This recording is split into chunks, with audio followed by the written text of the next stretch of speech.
Oras, alas 5 in punto ng hapon. Kakumpisa ko palang bumiyahe. At dito pa rin ako sa Marikina nagumpisa. Ang pick up ko nga pala, meron tayong pick up papunta to ng Makati sa Barangay Rizal. Dating Makati, ganun para. Pembo pala, sorry. Dating Makati nga. Embo ngayon, under ng Taguig. So, meron akong pick up ngayon, 1.4 kilometer ang pick up ko. At hindi ko pa alam kung ano yung papadala ng sender. And then kwento ko nga pala kahapon, grabe, nakatatlong cancellation, user cancellation ako. Yung una, pagka-swipe ko pa lang, auto-cancel kagad siya, no? Si client. Hindi ko man lang na-chat, pati na-text. Yung pangalawa naman, cancel order to nung tanghali pa. Itong si client, parang wrong booking ata to. So, pinapa-cancel niya na sa hindi daw niya may cancel. Kaya pinapa-cancel niya na sa rider. Ang problema, hindi rin kinancel ng rider. So siguro ang ginawa niya para ma-cancel siya, ang ginawa niya siguro, nag-find another rider. So, find another rider. Ako nakakuha. Tapos ayun na nga, naikwento niya. Panay naman siya yung sorry. Kaso nga lang, sa aming mga rider, automatic ko, malaking kabawasan to sa rating namin. So hindi ko pa alam kung kailan nito magbabawas sa rate ko yung tatlo. Tapos yung pangatlo naman ito, iPhone 12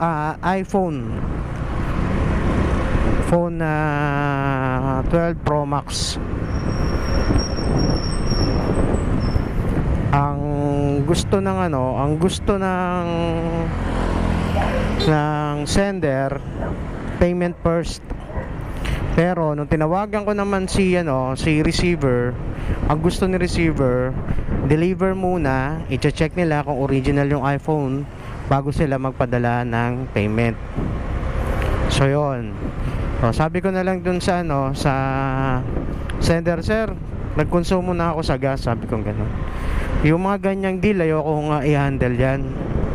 Magulo yung ganyan deal. Tapos sa oras pa ngayon, 10 oras na ng gabi. Sabi ko, kung maaari, sir, mas maigi cancel nyo na lang dahil ayoko ng ganyang klaseng deal. Sabi ko gano'n. So yun, kinancel. Syempre kinabahan din si sender. Una sa lahat, nagpupumilit din si drop off na deliver muna, i-check nila bago bayaran. So ganun ang deal nila. Kaya sabi ko na rin sa kanila, sir, kung gusto niyo nang talaga mabenta yan, meet up na lang kayo. Cubao. Kaya Guadalupe. Para on the spot, pag chinek, pag nagustuhan, bibilin. Pag hindi nagustuhan, pares kayong gumastos din, sabi ko. So yun, kaya tatlong cancellation, user cancellation. So di ko pa alam kung kailan ang niyan, may papataw sa akin. At nakakayak naman. So yan, ngayon punta muna ako sa pick up.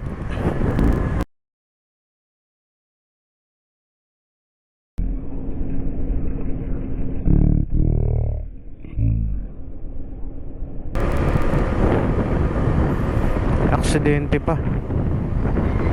So to, malapit na rin ako sa pick up. Nakapig-pick up na ako rito dati. Last year ata, dyan sa building na yan.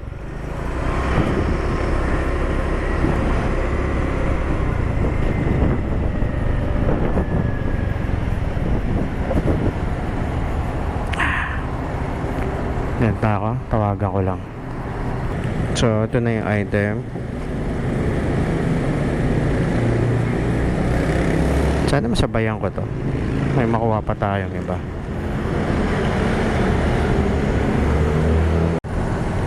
So yun nga, kakaantay ko ng booking priority itong nakuha ko.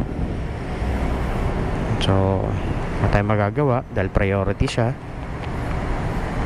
Kahit anong hintay natin dito, kailangan ko pa rin siya deliver kagad. At hindi na ako makakuha pa ng iba pa ang booking.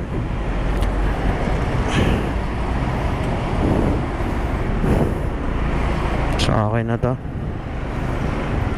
Bawi na lang tayo mamaya sa Taguig.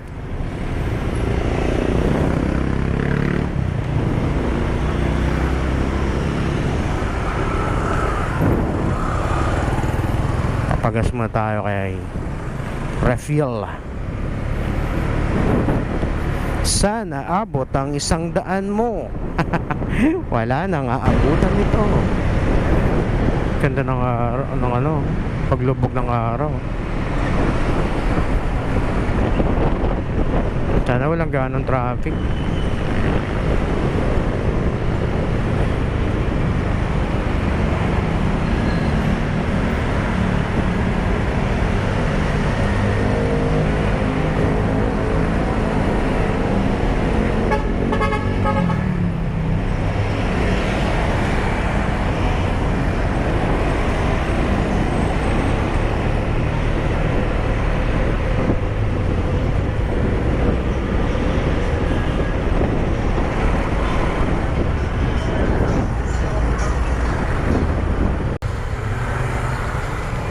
Kalarating ko lang dito sa drop off.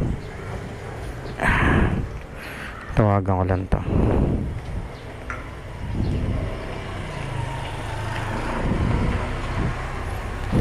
So yan, deliver ko na.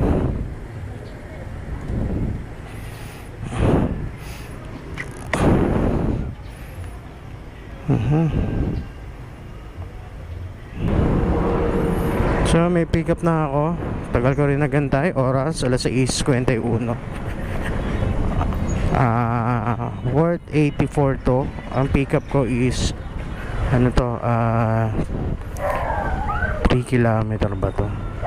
3 kilometer away sa akin. So punta ako muna to. Dito na ako dadaan sa loob. Ganun din naman ang ano ko. Pag tinitingnan ko yung mga tao sa kalsada, papaisip na lang ako lalo na yun sa mga food hub. Di pa rin nila ramdam yung gastos, no? Dami pa rin kumakain sa labas.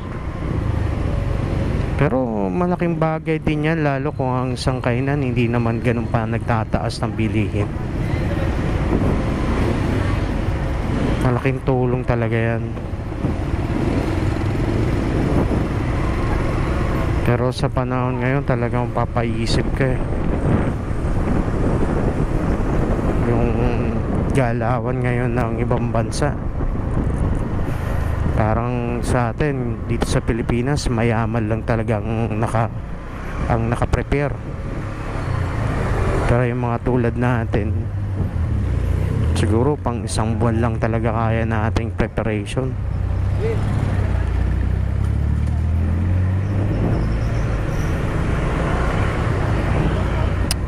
Yun ako, daming problema.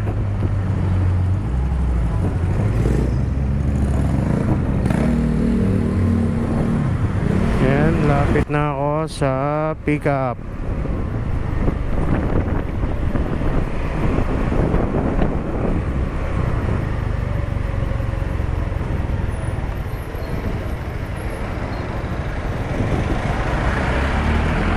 Hindi ito, C-Mark.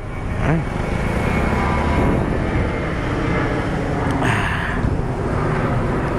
So yan, kuha ko na. May sauce to sa ilalim. Matapon.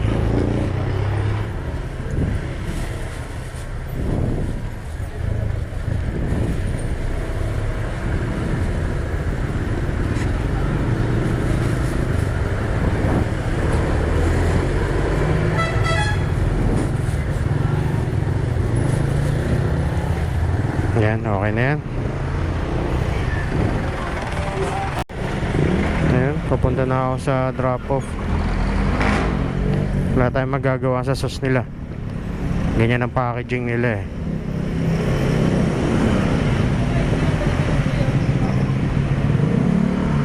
Ito, 2.9. Pag dito ako dumaan, 2.8 times 2.8.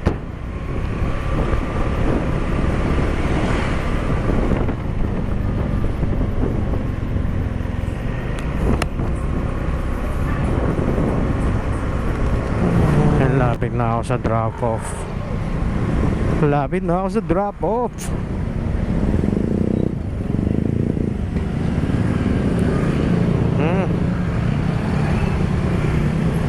Bango rito. Inihaw na isda.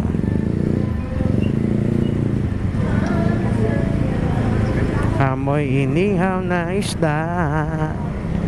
Hop. Ayan, mga inihaw nga. Dito tayo. Oh.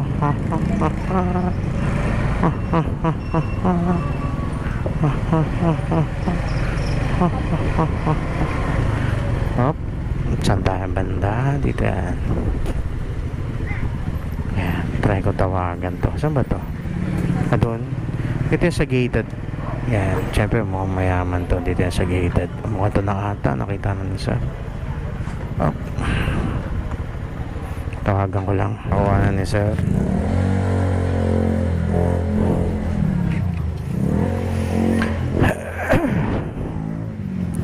Wala tayo ng booking.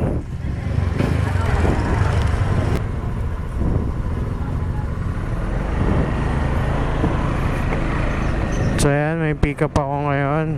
Yan o, nakakuha. Kaso, pabalik na to ng Marikina. Right. Documents lang daw to eh. Nakalagay sa note. So, tingnan natin kung documents nga. Nope. Kunin ko muna to.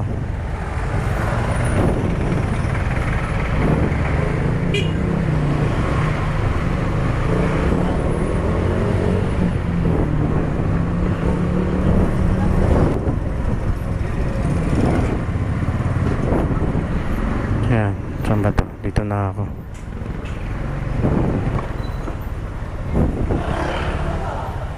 Tuwagan ko lang ta.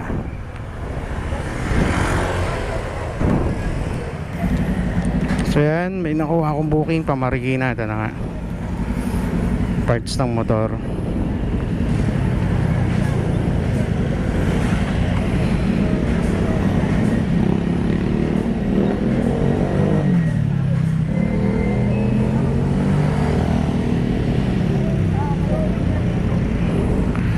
Punta na ako. It's drop off. Ano lang tayo ngayon, magsi C5 kasi may kukunin akong pyesa sa bahay. So dadaanan ko lang din yun.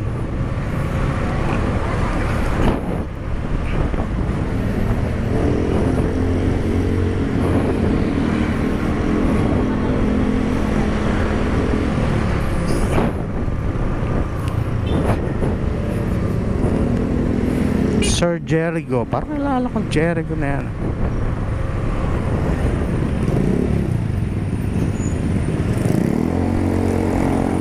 Mali. Napalit ng bus na ako rito. Yan. C5 na ako. Mabilis. As per ano naman natin, tracker natin. Walang ano eh. Walang traffic eh. Maluwag oh. So, goods na yan.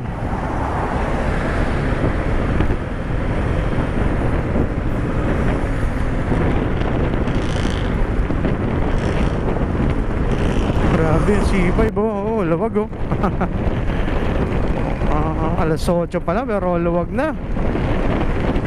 Dati hindi ganito yan. Talagang traffic talaga yan dito.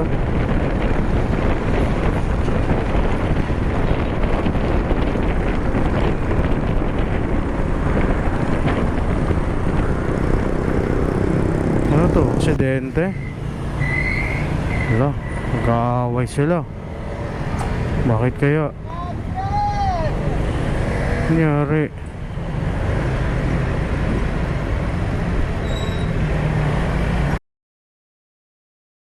Ayun. Ayun, namatayan ng makina, tulak. Aray ko po. Kala ko kung ano na. Yun, dito na ako sa drop off. Tama ba? Dito ba to? Tingnan ko nga.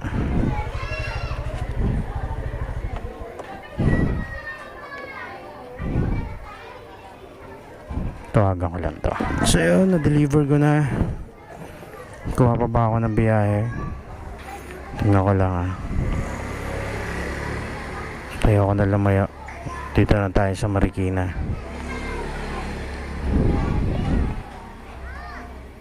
Gutom na ako ah. Yan. Nakamagkano pa lang ako. 323. Tatlong booking. Yan. Uwi na ako. Di na masaya. Magluluto pa akong hapunan. Pagkatapos tingnan nyo naman, Marikina. Wala ka na talaga. Di ka na gaya ng dati. Yan mga booking dito sa loob ng Marikina. Yan. Yan lang. Oh, di ba? Kahirapan. May itlog. Oo nga pala, no? May itlog kaya?